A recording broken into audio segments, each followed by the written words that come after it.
Digging Up the Past by Turman Torgerson. Narrated by Brian J. Gabriel. His son Randall says it best about his father. He was a farm boy, student, university sports star, VOAG teacher, county agent, cooperative manager, consultant, and family member. A powerful lesson is how high school and college education helped this country lad from Meridean, Wisconsin, pursue a career filled with many achievements at a time when his mother, dad, and brothers did not have the opportunity to ever pursue or complete high school. I will now be relating two aspects of his early life in the 1920s. First was his elementary education at Meridean School, and second was his experience with the steam train which ran through Meridean. Without further ado, I will narrate from his first-person account of school and trains.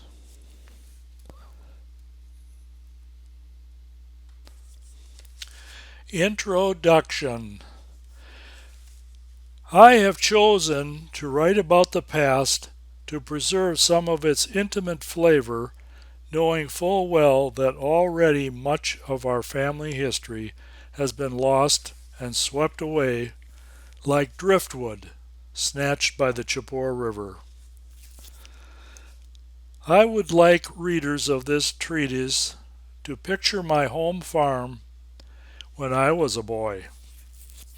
It had no electricity, no milking machine, no tractor, no car, a time of heavy physical labor far removed from our highly mechanized, technological, fast-paced computer age of today. Everyone worked 6 days a week and Sundays if necessary. Milk and feeding chores were a 7-day-a-week affair. Summer vacation from school was largely used for increased farm activities. There was little chance to get into mischief. We were envious of the few kids who lived in Meridean because of their free time and the fact that they had bicycles. We were taught that work was the essence of success. If we were poor, we didn't know it because there were others who were poorer. We had an inherent faith in our ability to rise up, to improve our life. With this came a sense of independence and self-motivation that spurred us on rather than relying on others for help.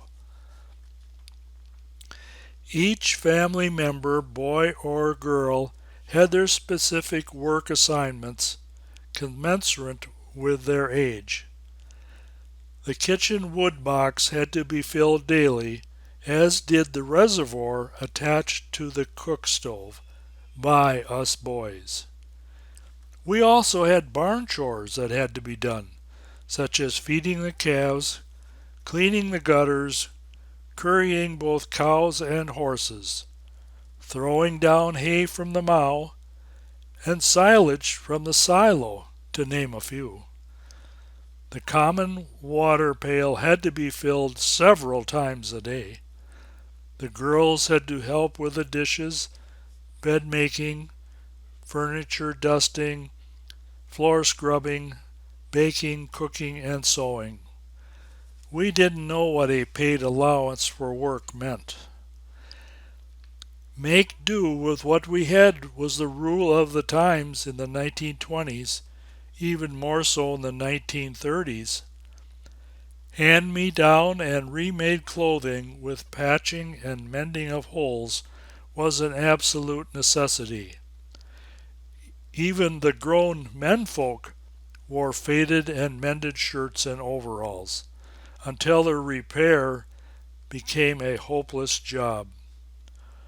Home shoe repair seemed a constant. Making do was also a constant when it came to entertainment. We had but few boughten things. Oh, there were dominoes, tiddlywinks, rook cards, and dolls that would be handed down, but often the dolls were handmade rag dolls, and the croquet set was used so many years that it lost all of its paint. In a lot of ways, my early days were quiet and restful. We had few luxuries, sometimes even being short of necessities. However, we needed very little to be happy. I believe those days helped our generation to accept the times we live in now. Ups and downs have come and gone and will come again. We take those in stride rather than letting ourselves slide into despair.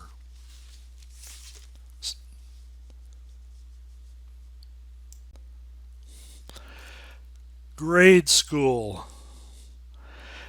Our first schoolhouse was a wooden structure.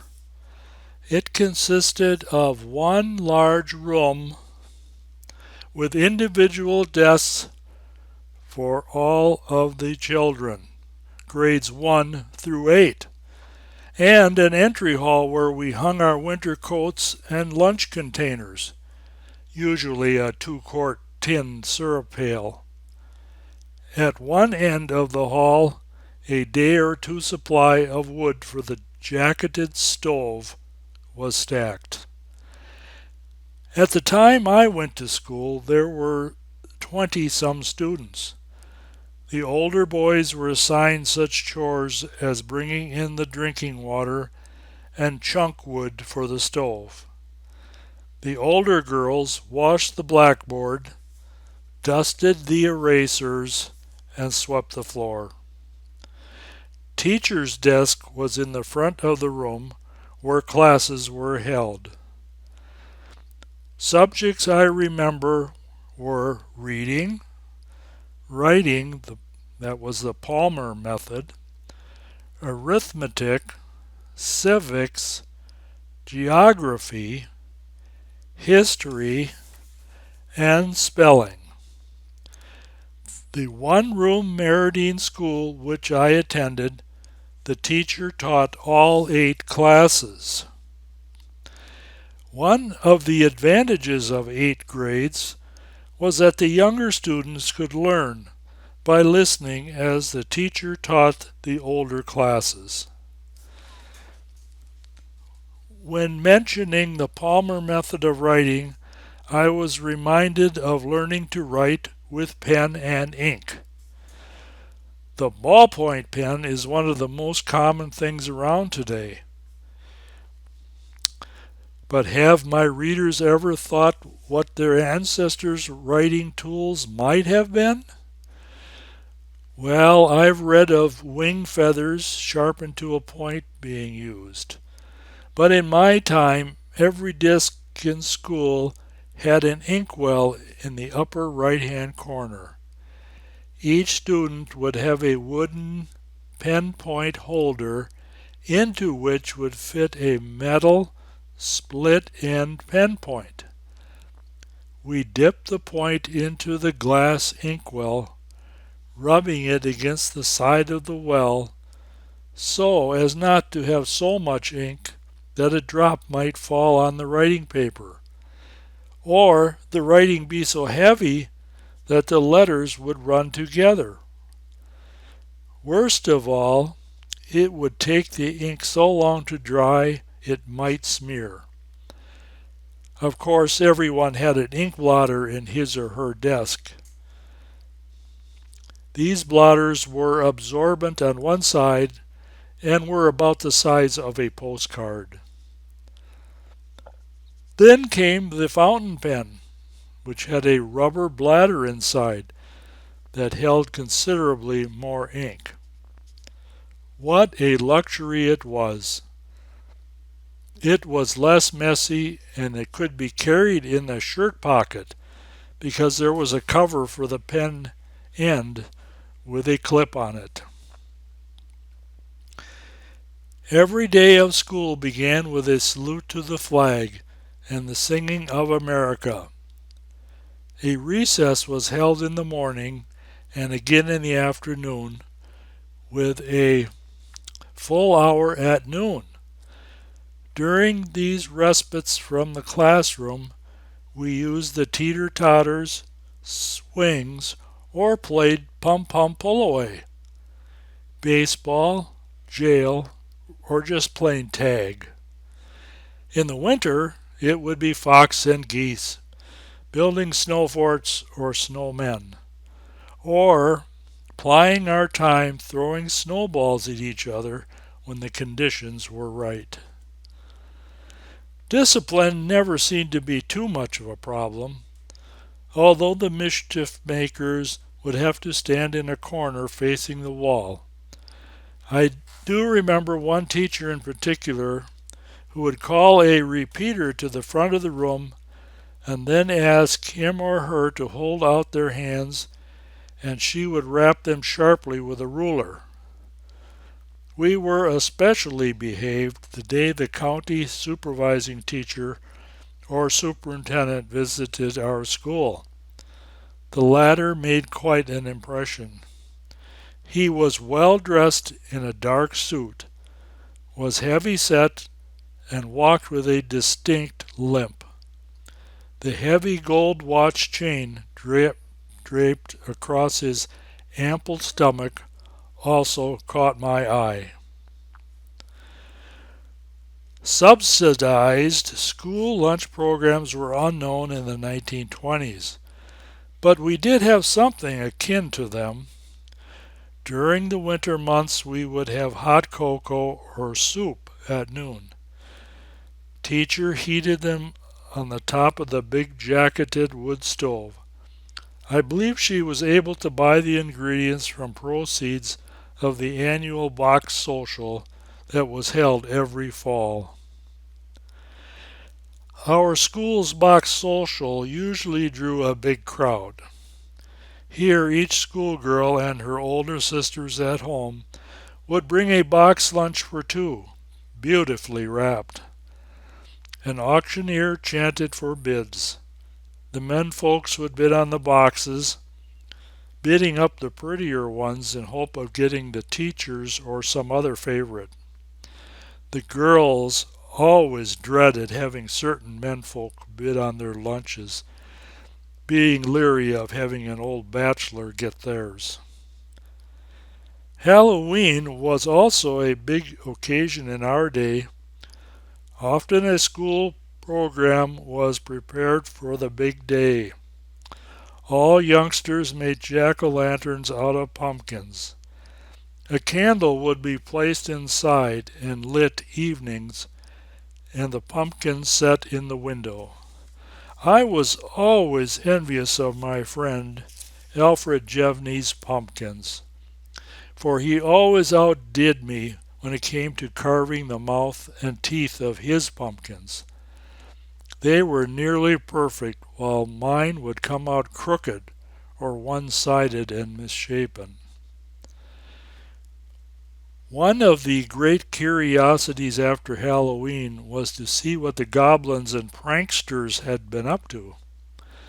Without fail, a number of outhouses would be tipped over, and for sure those on the school grounds.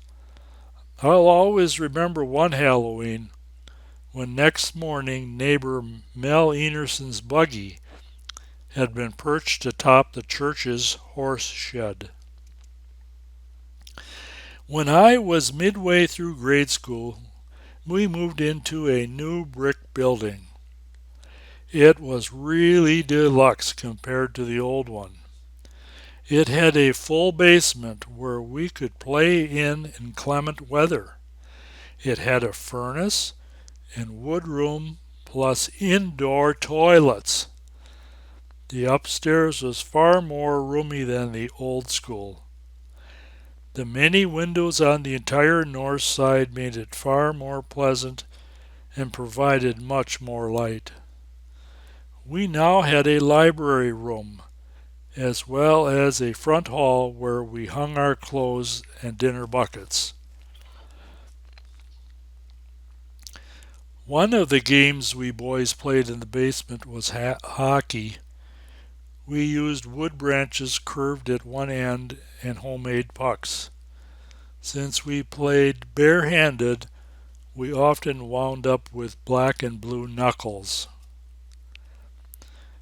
There are indeed many memories of school days.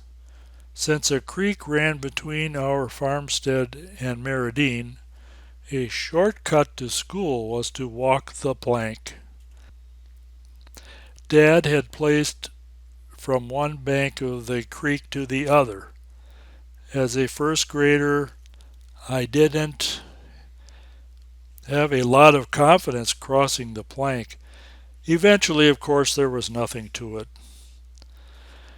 I remember getting frostbitten on the way to school more than once. The coldest day I can remember was the day I stopped at Robertson's to warm up.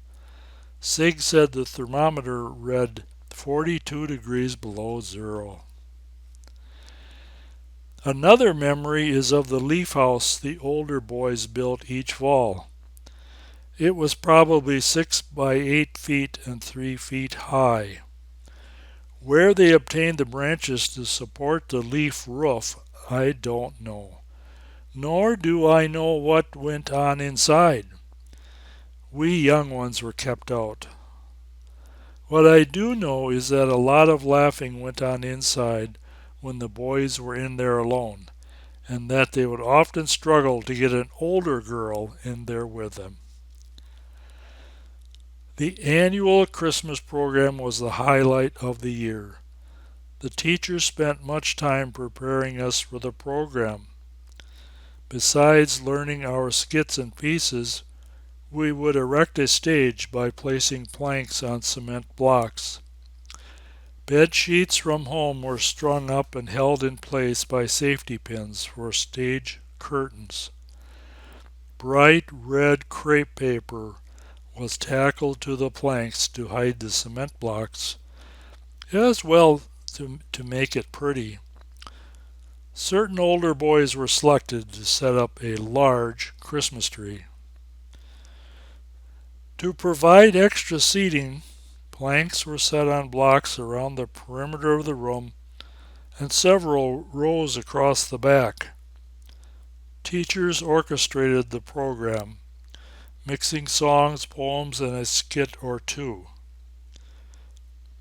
She chose the student with the loudest and clearest voice as the announcer. Some kids would forget their part, cry, and run off stage. Others would start out strong, then allow their voices to trail off so much that one could hardly hear, let alone understand them. Nevertheless, the understanding crowd would give each loud, appreciative applause. On getting home, my mother would describe the many scents and odors, for she was quite critical. Besides the perfumes the mothers used on special occasions, pomade was used to hold down the unruly hair of the boys. The kerosene stove and lamps gave off their own odor, as did the Christmas tree. She noted the odor of horse and other strong barn smells brought in by some that were so strong they weren't overcome by the fragrance of the coffee.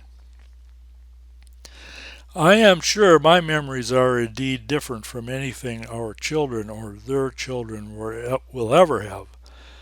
The room would be packed with fathers, mothers, uncles, and aunts, bachelors and old maids, plus many older out-of-school young folks that still lived at home because running farms in those days required an inordinate amount of hand labor. In all fairness to my readers, I should point out that there was a period midway through my grade school years when my life took a turn toward being rather unruly and a poor student. What brought this on, I am at a loss to state. Whether it was revenge toward the teacher or just a stage in life, I am not sure. I do remember being accused of damaging some shrubs around the new school. My dad was informed and he took me to task. Another foolish incident occurred during our summer Bible school. It was around the 4th of July and Cousin Jerome had brought some firecrackers. Anyway, he handed me a large 3-inch one with a short fuse, daring me to set it off in the classroom. The teacher had stepped outside to converse with a parent. So I lit it and it went off about as soon as I dropped it, never even reaching the floor. The noise was shattering. This kind of behavior followed me right into high school. I will write more about that later. I have neglected to say that what happened to the old school. Well, it was moved east about 4 houses, then converted to a town hall where town meetings and elections were held. It was also used for basketball and the community band.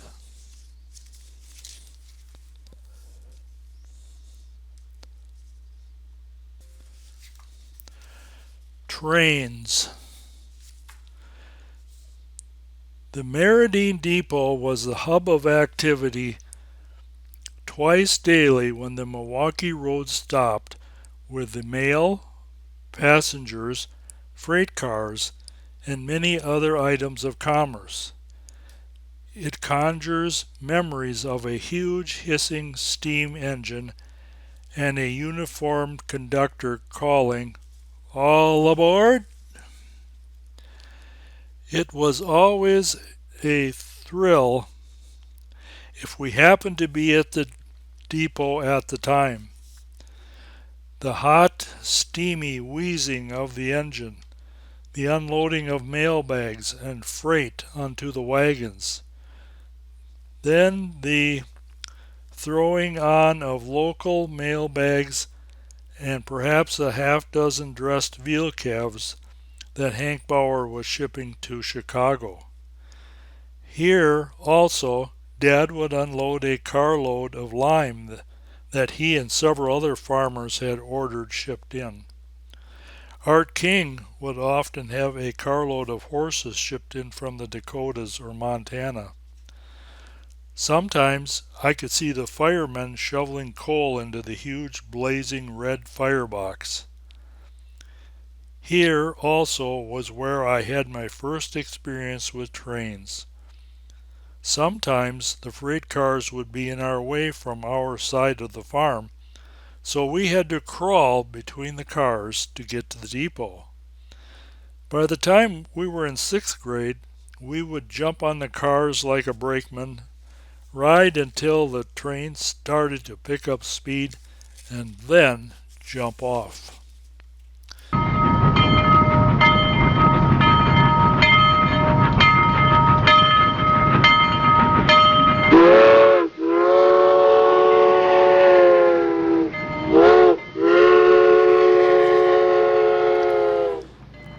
About this time, Mother took me to Durand by train to have 12 baby teeth pulled that refused to come out by themselves. It was really an experience for me to get into a big town, 1,600 people, where there were electric lights, paved walks, and many different kinds of stores. At noon, before going to the dentist, she treated me to my first hamburger. Instead of today's traditional bun, it was placed between 2 slices of white bread. It seemed as though I had never tasted anything so good. Later, when I had learned the ropes, I would take the train by myself to Durand for dental and chiropractic treatments.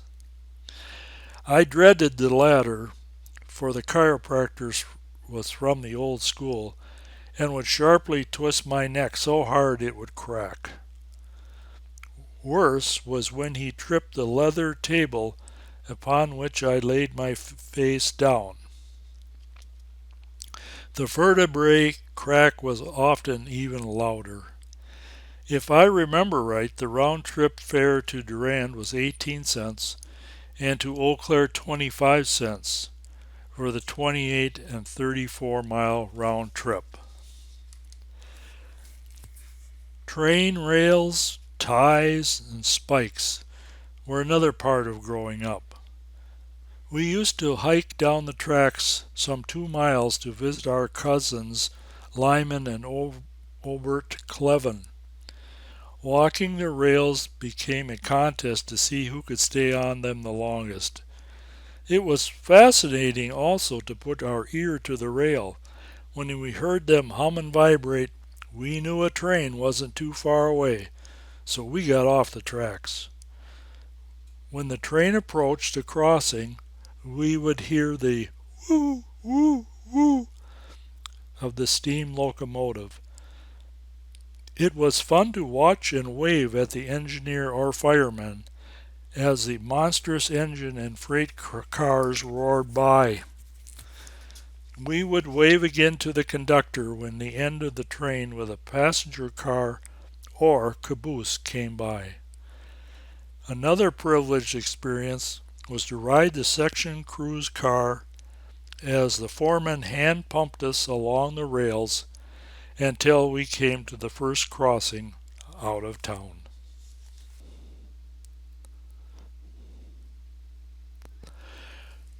I want to express my appreciation to Truman's son, Dr. Randall E. Torgerson, for his support of this project. Books authored by Randall are Turman Torgerson, Leadership Straight from the Shoulder, Farm Bargaining, a description of farmer activity in Norway and Sweden, and Producer Power at the Bargaining Table, a case study of the legislative life of S-109.